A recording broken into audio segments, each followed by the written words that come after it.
This is the buildings and the physical plan. And I'm going to begin by going back before St. Chrysostom's was in existence and its predecessor, All Saints Mission. That was founded in 1886 and operated out of storefronts. And the first one was on Clark Street in what is now the Germania Club building. And they moved a couple blocks north to a different site a short time later. And there is a undated newspaper clipping somewhere in the parish files that is headed "A Bartender Sues a Church." And there was a bartender at the Palmer House who owned this site further south. And apparently, when the lease was broken, the priest in charge of the mission had been ill and was on leave of absence. And the mission committee, the equivalent of the vestry, thought he had paid off the lease. And the rector thought the vestry had done it. And when word got back to them, they got everything settled and paid him off, each paid half, and the suit never came to court. The site that they next moved to was later the site of the Herman Baptist Church, which moved only a short time ago, gave up its quarters there and moved to somewhere on the south side where apparently most of its members are. It was a congregation, African American, mostly made up of servants of people who lived on the north side. However, there's apparently no connection between that church and the fact that St. Chrysostom's predecessor operated from the site. It was apparently still a storefront in 1893. By the fall of 1893, the congregation was doing well enough that they started talking about a permanent building, and they checked out a couple sites and chose this one rather than a site a little further south on Dearborn because they thought it was better for taxes. And they hired an architect, Clinton Warren, who began work in 1894, ground broken July 24th, and by November 4th, 1894, they had the first service on the site. And the church was a bit shorter than the present building, and there was a house on the site of the courtyard and the garden, so the entrance faced directly on Dearborn. By 1903, apparently the interior of the church needed redecorating, and the women consulted Rector Thaddeus Snively and said, "What color do you want the interior painted, and we'll give it to you for a Christmas present." And it was done in dark red. The parish went through some very hard times in the later years of that decade. Snively resigned in 1907. Things did not go well under the next rector, who was accused of overindulgence in the use of alcohol and objectionable behavior to the choir boys, and he had to leave. And by 1909, the church had to get a guarantee for outside funding in order to keep going. But Norman Hutton came that spring as rector, and he was so enthusiastic that things immediately turned around and they never had to call on the guarantee. And he described the interior of the church. It had holes in the roof letting in light. The walls had been discolored by rain.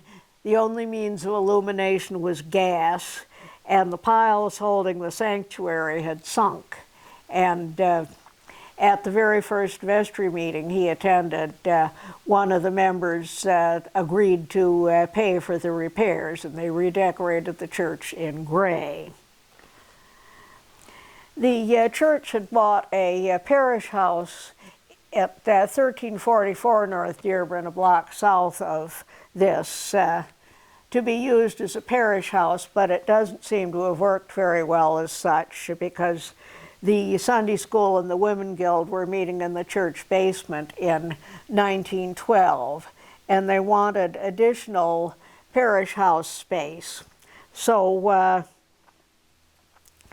they constructed what is now the Harding Room and the space above and below it, and it was completed in late 1913. And the addition of that to the church meant that they had to remodel the sanctuary, and among the things they did when they remodeled was to install electricity there. I assume that at some time the rest of the church had been electrified before this, but I am not certain. The new space that's now the Harding Room and was called the Assembly Room got used for several weeks in early 1914 when a fire broke out in the church after the 8 o'clock service.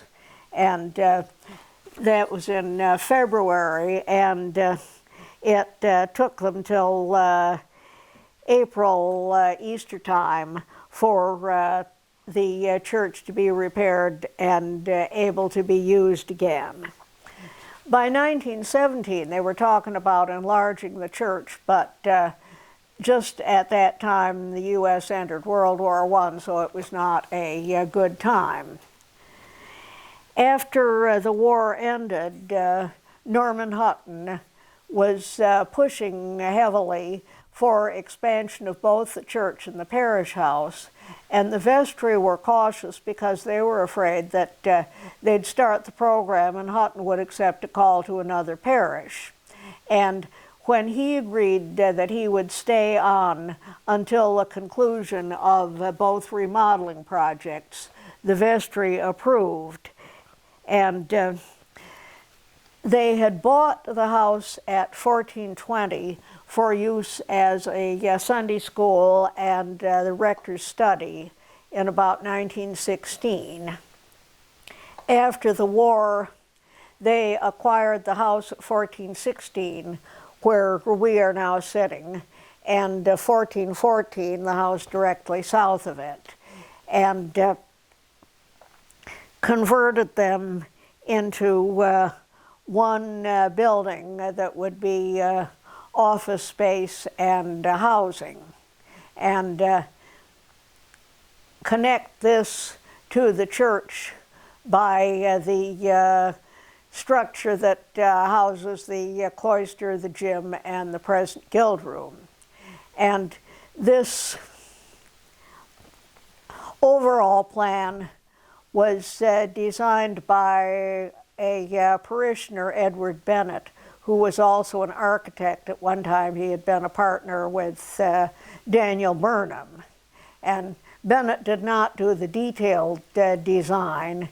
That was done by architect Chester Walcott. And he won prizes from in a competition for best remodeled building in the Chicago area, first for the parish house and then for the church.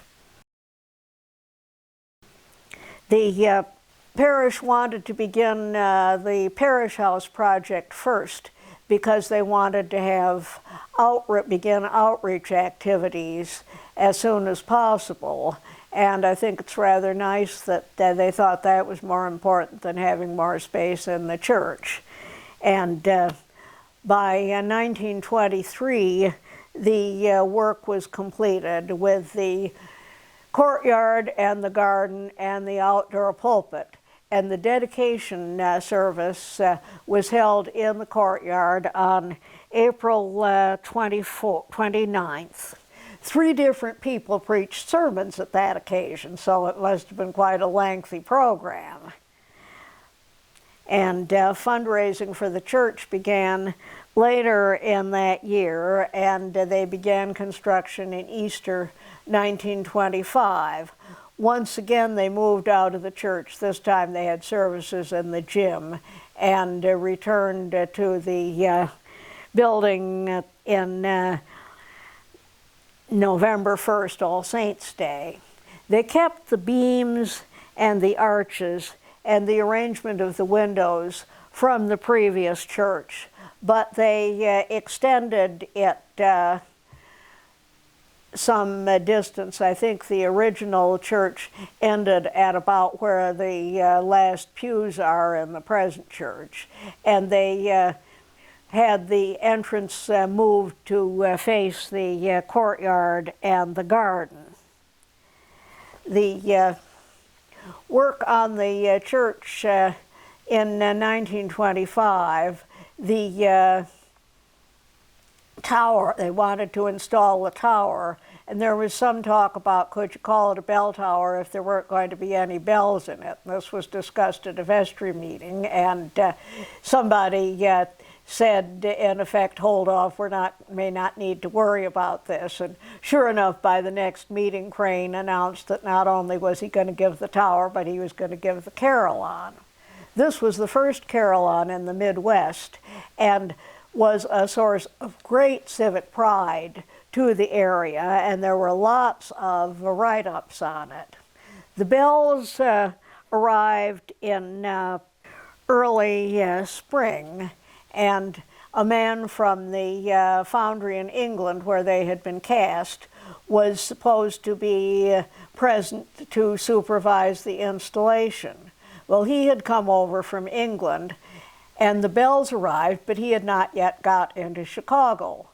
And John Redmond, who was the property committee chair at this time, got this call, here, the bells have come, now what are we going to do with them? And he just said, well, I guess you better put them in storage.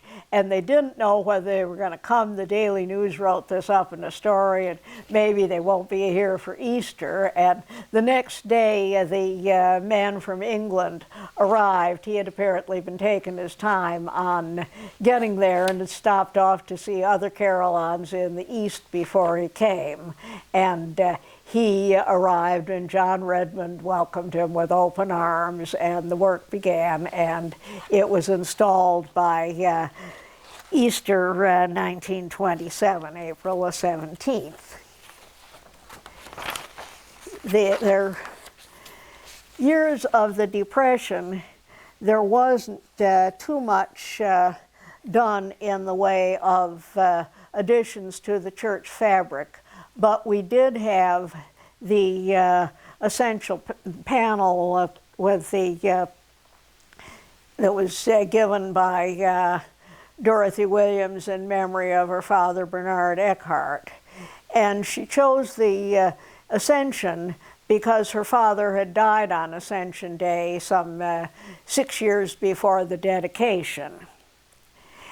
After the Second World War, there were a number of gifts in memory of parishioners killed in the war, and we have already talked about the window memorializing Gregory Stark, but the Good Shepherd Ombre with the figure of Christ as a shepherd with his sheep was also a memorial to a young man killed in the war, Donald Freeman, whose father, Charles, was for many years a vestry member. And Donald had been baptized and confirmed at St. Chrysostom's. The organ installed in the early years of the church had been remodeled in the early 1920s, but was still in use, and by the 1950s was giving problems. And there were 3 possible suggestions made. One was extensive overhaul of the existing organ. The second and third were to buy different types of organ. And the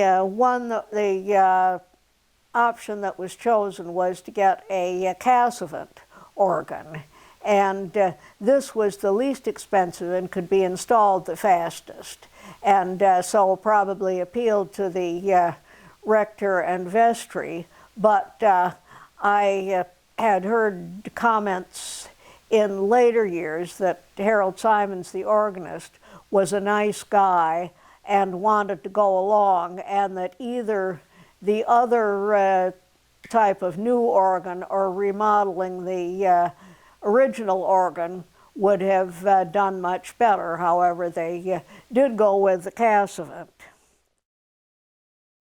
By the late 1950s, there was need for another capital campaign. It seems like under just about every rector there needs to be something like this. And the among the things that were done at this period, one which people have ever since been very grateful for was that the church was rewired for air conditioning. They also did extensive remodeling on the Sunday school classrooms, and they installed an elevator from the basement to the second floor. And this had been something people had wanted for years, because those stairs are quite long, and the women, if they were doing bazaars and rummage sales, had to carry loads on the downstairs from the guild room on the second floor to the first floor. And for some reason, the building code meant that you couldn't put it within the existing building, but it was discovered that they could add it on the exterior, and that this could be done to meet building code standards, which was done much to the pleasure of the congregation.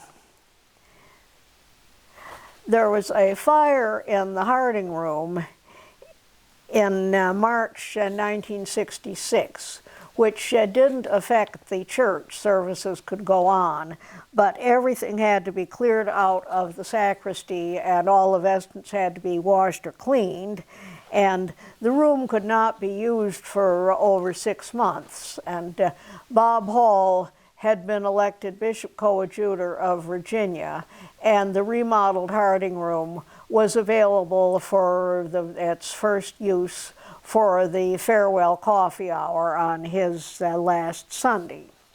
And the 50s and 60s also saw the installation of the small triangular windows and the north vestibule window. By the late 70s, the Casavant organ was giving problems, and our organist at the time, Bob Lodine, very enthusiastically recommended that it be replaced with a Moller, M-O-L-L-E-R organ. And work on this began in 78. We had a piano brought in to use at services until the new organ was ready, which was in March 1979. This was the first part of a major 1980s capital campaign. A lot of work is needed on the interior of the church, and again we had a period when you couldn't worship in the church, and from mid-July to the end of September they had services in the guild room, which was not air conditioned.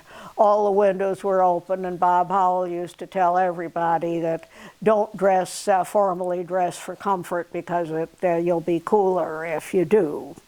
And one thing about having services up there with all the windows open was that the early Wednesday Eucharist at that time at 7:30, just as they were consecrating the elements for that service. You'd hear the garbage truck drive down the alley between Clark and Dearborn. By the late 1990s, another capital campaign, and once again, organ issues. Bob Lodeen had been diabetic and resigned for health reasons in 1983 and died quite young about 2 years later. And so he did not live to realize that the Mahler organs, which when they were installed in the 70s seemed absolutely wonderful, had used materials that did not stand up to the test of time, and that we were by no means the only people that had to replace the organ. The Chicago Symphony had bought a Mahler organ after people heard ours, and they too had to replace it. And much thought was given to what we should get. And this time they seem to have got it right, and they went for a Fisk organ. This decision was not difficult, but there were issues about the location. The organ and pipes would not quite fit into the space that had been used by the previous organs, and either it would jut out much farther into the chancel area, or the high altar would have to be moved forward and the organ put there. Lots of people, including myself, felt that moving the high altar and replacing it with an organ set a very bad idea of what people's priorities were. And certainly people who came to the 8 o'clock service where they didn't have music were not too happy about a change that would be of no benefit to them. And things were kind of at a standstill, and then one of the vestry came up with an idea. There had been an alternate suggestion that I don't think anybody took really seriously, but that was, they thought people would say that moving the organ to the side of the high altar was better than this, was to totally reorient the church and move the altar to under the Te Deum window. And this was not welcomed by anybody. And one of the vestry had a bright idea one time. Couldn't the organ go in the back of the church? And this was investigated, and they got sound experts to come, and they discovered that it could be done. There was, I think, some minor financial benefit in doing this rather than the others, and the parishioners had been consulted on this, and they had generally felt that they were just being asked to rubber stamp an already made decision. And when they learned about this option, they were just delighted, and they felt that their voices had been heard. Work was also done in the Harding Room during that campaign, and they installed the small unisex washroom that adjoins the kitchen, which was a great plus because before that there were no washroom facilities except those in the sacristy for the clergy on the main floor level. And the elevator also needed remodeling, so that was done. And we're now in the middle of an ongoing capital campaign, and they've done work remodeling the church school and the day school space, and we're going to see moving the kitchen to the first floor because now we have a number of cooking ministries, so that will be a good thing. And this was all as part of our 125th anniversary celebration in 2018. They kicked off.